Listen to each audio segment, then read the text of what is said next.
It came about in October, actually. It was right after, our homecoming here, and I got a call Sunday morning from my mom, and she was actually telling me, she had a tumor the size of a golf ball on her skull. I definitely didn't want to come back here. When I found out, the first thing I wanted to do was, pack up and go home.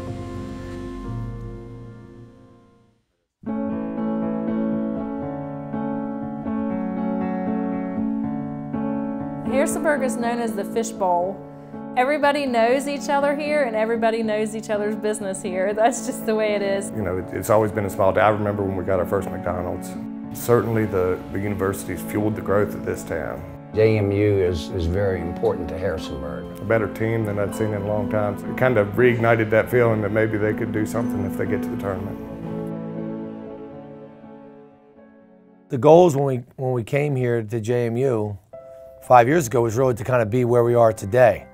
We're trying to do something that maybe has never been done before, a 16 seed, probably, beating a 1 seed. We inherited a program that had 8 straight losing seasons. So when we got here, it's been a challenge, but in 5 years we had 23 20-win seasons. We've outworked other teams, and we've made it all come together, and it hasn't been easy.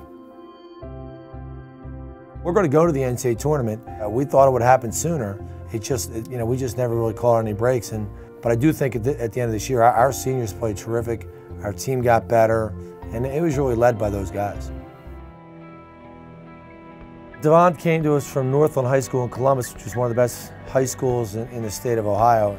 And he was always a leader of some very talented teams. What evolved was a young guy who had a tremendous freshman year. His second season was wiped out by an ACL injury. Last year he broke his hand. Nothing can ever compare to what he's going through now on a daily basis and still goes through. I mean, obviously his mom got diagnosed in October with brain cancer, and there's been many times throughout the season where he's gone home and actually missed a game, and obviously you can't put a pressure on time.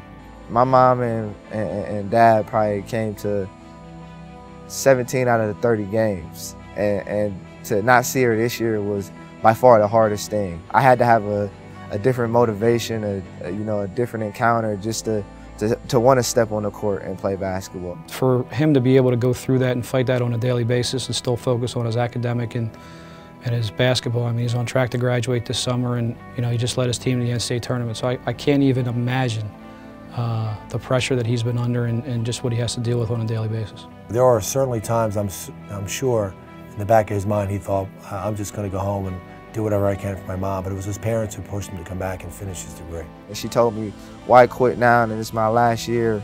I got a chance to do something special at this university.